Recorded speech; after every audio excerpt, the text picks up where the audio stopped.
Moi, je trouvais qu'il était impérieux pour moi de parler de la responsabilité des milieux éducatifs et de l'État sur base de changement de mentalité.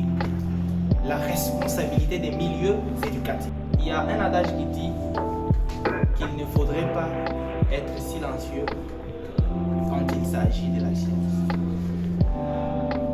La science, c'est comme une religion. Allez. Je dirais que la morale, c'est l'art de faire le bien et d'éviter le mal. Voilà, l'art de faire du bien, soit le bien et éviter le mal. Oui.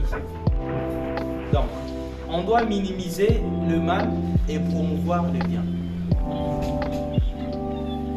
Et déjà, on devait se poser la question, sur quoi reposent les valeurs africaines? Je n'irai pas loin pour dire les valeurs africaines, sur quoi reposent les valeurs congolaises. La fondation de valeurs congolaises repose sur le respect. Ça, c'est proverbial. La fondation repose sur le respect. C'est à travers le respect qu'il y a eu donc, tous ces développements-là, tous ces déchiffrements, toutes ces analyses pour aboutir à beaucoup de conceptions de la vie qui doivent permettre aux humains de vivre très bien dans la société. Ce qui veut dire que le respect est une valeur. Pour dénicher, il y a la loyauté, le respect, la responsabilité, l'équité et l'intégrité. Je commence par la responsabilité. Du temps qu'on accepte être faisant partie des jeunes contre les antivaleurs, c'est un engagement. C'est une responsabilité. On n'est pas à l'âge où on vous impose des choses, soit où on nous impose. Nous sommes pendant l'ère de la compréhension. La responsabilité, c'est le fait de comprendre et d'admettre ou pas. La loyauté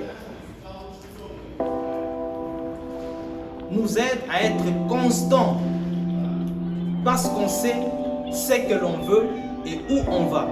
Pourquoi? Et quand on part au niveau de l'équité, c'est ça ce qui fait même l'objet de la fraternité. Traiter tout le monde de la même façon. Il n'y a pas de privilégiés et de non-privilégiés dans une organisation qui se respecte. L'intégrité. Ce comportement-là, possibilité de faire le mal, mais qui sauve? Tous ces concepts, j'ai parlé de la loyauté, le respect, la responsabilité, l'équité, l'intégrité. Donc ces trois mots sont représentés par la morale. On trouve que le mal domine beaucoup plus notre société. Il y a une responsabilité logique de nos familles. Une responsabilité logique. Les parents sont devenus démissionnaires. Aujourd'hui, il n'y a plus ce goût-là de voir, soit d'entendre parler, donc dans certaines familles, des valeurs morales. C'est toute une difficulté de trouver qu'il y a une famille qui repose sur les bonnes bases d'éducation. C'est une antivaleur. Il y a la responsabilité de nos familles. Il y a aujourd'hui des aînés qui ne savent plus comment redresser ceux qui sont après eux. Et déjà, c'est une antivaleur. Dans une société qui se respecte, ceux qui devaient prendre en main les choses, ce sont les supérieurs. Et aussi, tant que ceux qui sont parfois les petits par rapport aux autres ne sont pas flexibles, n'acceptent pas d'être éduqués, il y a aussi une difficulté. Et C'est là que découle la responsabilité des parents. Les parents devraient nous aider tout le monde à recadrer leurs enfants pour qu'ils soient flexibles au devant des aînés et entre eux aussi. C'est ça la responsabilité de la famille. L'éducation débute en famille. Et si déjà on a une facilité d'être redressé en famille, on atteint déjà une maturité quelconque qui va nous permettre à éviter les antivaleurs. Déjà à travers la famille, on peut parvenir à éviter les antivaleurs.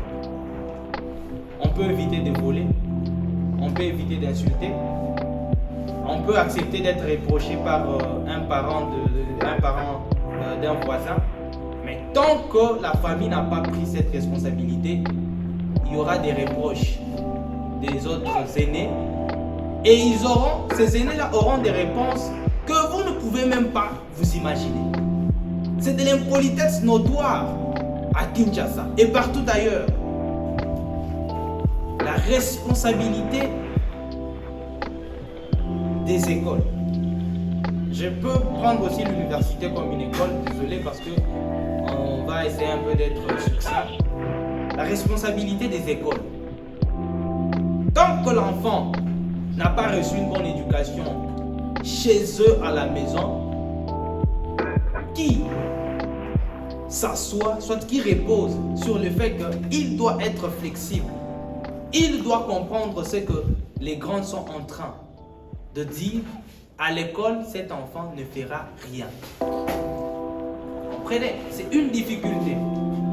Nous devons être dans une société où l'enfant comprend au moins le fait que quand je suis à l'école, je dois obéir à l'enseignant, je dois comprendre ce que les disciplinaires sont en train de dire, je dois comprendre ceci, cela. Comprenez que même l'éducation qui doit faire appel à l'école demande l'implication de la famille. C'est comme ça que j'ai toujours dit qu'aujourd'hui, s'il y a des antivaleurs, la plus grande cause, et parfois même l'unique cause, c'est la famille. Et déjà, quand l'enfant est préparé suffisamment sur le fait que tout parent est mon parent, l'enfant aura du mal à désobéir à l'école. C'est aussi de notre devoir, en tant que jeunes contre les antivaleurs, de réfléchir sur cette question-là. Comment lutter contre le fait qu'il n'y ait pas harmonisation de bons actes entre l'enfant et ses parents, soit et sa famille? Ce sont des questions comme ça sur lesquelles, avec le temps, on va commencer à débattre. Ces interactions entre parents et individus, et qui aboutissent parfois, 1, à une bonne éducation, 2, à une mauvaise éducation. Et là, nous voyons les églises. Il y a une responsabilité des parents. Par de l'église. Comment vous pouvez admettre le fait qu'une famille prie séparément? C'est une antivaleur selon moi. Parce que il y a un phénomène très simple. Du temps que votre fille vous dit par exemple qu'elle s'en va à l'église pour la veiller par exemple, alors qu'elle ne va pas là-bas, elle va voir son petit ami. C'est déjà une antivaleur parce qu'il y a un mensonge dedans et aussi il y a une mauvaise pratique qui s'ensuit. Si c'est arrivé, c'est par le fait que, d'une part, les parents n'ont pas partagé une même église avec les enfants. Comprenez? Il y a certaines choses qui sont simples, mais elles pèsent. Ce sont des analyses. Vous n'allez jamais entendre ça dans des bouches de certains hommes. Surtout ceux qui veulent que les églises se remplissent, par exemple. Ils vous disent, vous ne devez pas dépendre de vos parents. Tant qu'ils prient là et que vous n'êtes pas d'accord avec leur religion, vous laissez. Vous venez ici. Non. Je vous donne un exemple. s'il faudrait parler de pères et de mères, je suis catholique des pères et des mères. Et catholique des convictions. Donc je suis catholique. Et déjà là, quand vous dites même à un parent qu'on a un programme avec les jeunes de tel groupe, ce communiqué passe pendant la messe. Et votre parent a bien entendu. Et il sait que c'est de telle heure à telle heure. Donc quand vous y allez, même si vous mentez par après, mais au moins le parent lui dans sa tête sait que moi j'ai bien entendu, on a dit là-bas que l'enfant ira telle part et telle part. La conscience humaine, l'enfant aussi. On parle maintenant de la société. Mais je suis parmi les gens qui réfléchissent. Donc, par cette occasion, vous pouvez rencontrer aussi des bonnes personnes. Cette même occasion peut détruire davantage votre vie. Parce que la même soirée, vous pouvez croiser un bandit, un brigand. Et c'est la même soirée qui a eu l'occasion qu'on puisse mettre la main sur lui. Et là, vous ferez partie de cette bande. La société a beaucoup maintenant de problèmes. C'est de là que repose la question de la conscience humaine. Il faut être de vrais attaquants.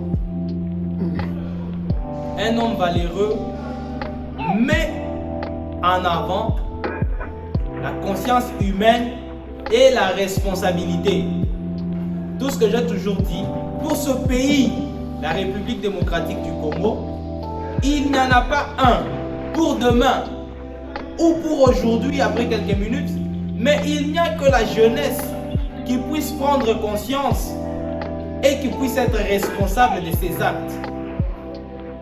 C'est ça, une jeunesse qui s'est dit aujourd'hui, nous devons être une jeunesse contre les antivaleurs. C'est ça que nous avons besoin. Et je vais vous donner un exemple. Il y a une part de responsabilité des politiciens. Aujourd'hui au Congo, pour être mieux placé, il faut être politique. Posez-vous des questions. Combien de politiques investissent dans l'usine de fabrication de l'intelligence? Il n'y a pas de politiciens qui se posent des questions scientifiques sur comment instruire la jeunesse. Mais ils se posent des questions du genre comment avoir des jeunes pour réussir aux élections. C'est ainsi qu'il y a beaucoup de jeunes qui ont des polos de députés. Et à travers ces polos, il y a quelle conception? Ils doivent voter.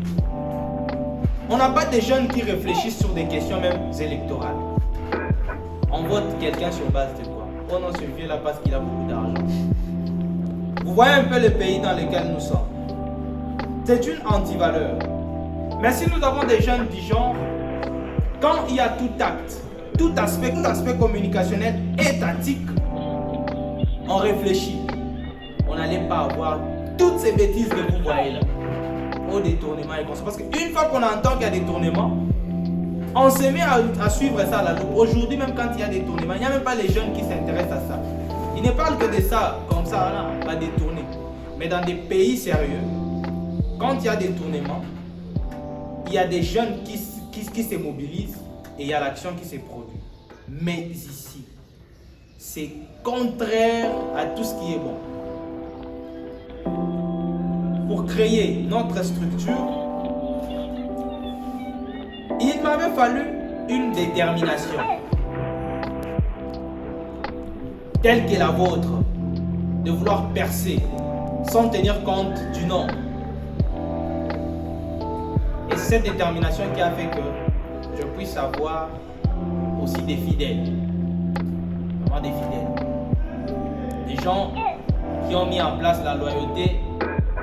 Parce qu'en vrai de vrai, la loyauté est plus que la fraternité. Et la vérité est encore des plus que la fraternité. La vérité. On comprend que la société est capable à nous offrir tout. Les bons côtés et les mauvais côtés. Et nous sommes faisant partie des familles où on nous dit: mon fils, tu vas dans notre famille. Il y a des brigands, il y a des bandits, il y a des médecins, il y a des militaires. Donc, tout ce que tu feras, être Koulouna, être quoi que ce soit, ça ne sera pas du nouveau. Donc tu as copié de quelqu'un. Vous comprenez? Donc ça devient un peu complexe. Tu te dis, ah, bizarrement, je ne dois pas devenir quand même Koulouna. C'est ça que nous devons aussi comprendre, que dans ce pays, nous avons déjà des jeunes comme ça qui grandissent et atteignent parfois certains niveaux sans être rien. Ce n'est pas bon pour nous. On parle de... Ça m'énerve toujours d'entendre que non, on doit revoir la classe politique. On doit faire ceci, cela pour la jeunesse. Mais, chers frères, entre nous, soit dit, l'Assemblée nationale, la classe politique, vous voulez que les jeunes soit prennent les dessus. Mais combien ont postulé comme jeunes au poste de la présidence de l'Assemblée nationale? Point d'interrogation. Les jeunes doivent éviter de pleurnicher. Mais ils doivent accepter le fait qu'on doit s'unir et éviter la rivalité. Les jeunes contre les antivaleurs, je vous ai dit, quand j'étais en train de débuter, il n'y en a pas un groupe bien sûr, il n'y en a pas deux, il n'y en a pas trois, il y en a plusieurs. Ce qui fera votre force, c'est quoi? C'est aussi cette volonté-là de vouloir travailler avec ces gens-là. Les autres là aussi. Ce qui veut, au-delà de tout, ce que je vous ai dit est un résumé. Je suis responsable d'un programme national continu d'appui à l'éducation, à la citoyenneté. Programme national continu d'appui à l'éducation à la citoyenneté. Et ça s'assoit sur quoi? Ce que nous sommes en train d'exploiter, c'est quoi? Les notions d'appartenance à l'État congolais. C'est ça que nous exploitons, les notions d'appartenance à l'État congolais. On enseigne ça aux jeunes. C'est comme ça que vous aussi, vous devez faire un effort d'innover. La première des choses qu'il faudrait mettre en place, c'est la notion de temps. Après avoir parlé de la société, je n'ai pas touché l'État. Répondons au rendez-vous, comme nous l'avons signalé. Les jeunes qui sont dans des antivaleurs, les premiers jeunes, je suis au pluriel, les premiers jeunes sont des jeunes qui ne répondent pas au rendez-vous. Ce qui définit l'homme, c'est l'ordre, l'organisation. On n'en a pas assez. Mais il faudrait au moins prouver à la face de tout le monde qu'avec les peu, on est ordonné. Ne prouvez pas à tout le monde votre faiblesse et votre faiblesse deviendra vraiment une histoire à raconter. Une histoire à raconter. Ne soyons pas faibles. Soyons organisés. On a des réunions comme ça, des partages d'idées peuvent vous-même vous aider à concevoir quelque chose et proposer. Soit je peux aller loin, à créer aussi une structure. Tout ça, juste parce que vous voulez vous instruire. Qu'on ne vous trompe pas. Instruisez-vous, instruisons-nous. Pour diriger, il faut être dirigé. Comme c'est la même lutte, allons-y.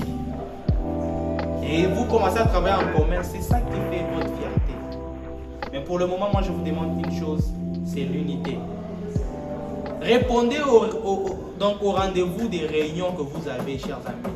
C'est une qualité. Et ça donne aussi la force au président de pouvoir prévoir beaucoup de bonnes choses et de réfléchir ensemble avec vous. Tant qu'il y a deux personnes seulement et lui la troisième. Vous sentez qu'à un moment, il s'est dit parfois que non, il est en train de subir le déclin. La responsabilité de l'État. L'État doit veiller sur le système éducatif. Je n'entre pas en profondeur. Ça, c'est vraiment une notion aussi. Ça doit être même un chapitre. L'État doit veiller sur le système éducatif. L'éducation aussi générale, en général. Donc l'éducation générale et en général. C'est grave. On cas de la prise de conscience, pour finir, la prise de conscience, je regroupe ça en combien de termes? En 5 termes. La pré-contemplation, la contemplation et la prise de conscience. La préparation, l'action, la maintenance. Entendre parler de... J'ai une fois animé la conférence sur la connaissance des jeunes filles et jeunes garçons de 15 à 25 ans dans la pratique du sexe. Et là, mon père biologique était présent. Il avait invité des personnalités clés. Même mon père était là. Vous comprenez? Même mon père. Il y a même des photos parce qu'on ne peut pas passer un moment inaperçu. Et c'était une organisation, comme une mutualité de Selemba où on m'avait invité. Il y avait beaucoup de jeunes. Et j'ai parlé sans tabou parce que là, c'est la science. J'ai dit, je suis étudiant KZ, le Saint-Louis. Je suis en droit. Je n'ai aucune question. Vous avez été concis et précis. C'est vite. Et je suis qu'il ne faudrait jamais rester silencieux dans cette situation. tout à fait. En tout cas, ça a touché mon cœur. C'était fort. Et vous avez tout mon respect. Vous avez vraiment tout mon respect. Et je ne vous oublierai jamais. Vous m'avez appris des choses aujourd'hui, des choses très importantes que je ne pourrai jamais oublier. Un jour, je serai grand. Et on sera dans une même table. Ça, c'est sûr. Je vois de la grandeur en vous. Nous, les jeunes, on va impacter ce pays. Ça, c'est sûr. Je vous encourage, je nous encourage à continuer comme ça et à ne pas se taire quand il s'agit de la science. Et à parler quand il le faut et à être concis comme vous. Encore merci. Je suis très séduit par ton allocution. Donc, tout ce que je sais dire, c'est que j'ai au moins participé à la succulence de tes allocutions. En tout cas, bon, je reste perplexe, comme les Français disent. Sans mots, surtout très content. Ta détermination va aider les jeunes contre les antivaleurs. Non seulement les jeunes contre les antivaleurs, va aider aussi ma structure, la structure de telle ou telle personne. C'est un peu ça. Je suis très content. Donc c'est comme ça, moi je me dis souvent, chaque fois qu'il y a conférence et qu'on sort, le plus important ce n'est pas de poser une question, mais c'est de faire ce que tu viens de faire. C'est très sage. Sur le plan scientifique, ça coûte cher et ça crédibilise. Parce qu'il y a des gens qui expliquent tellement bien qu'il n'y a pas de question. Je suis très content. Monsieur Moukeba. Monsieur Loko. Non, mais monsieur Moukeba ici. Monsieur, tu n'as pas de questions.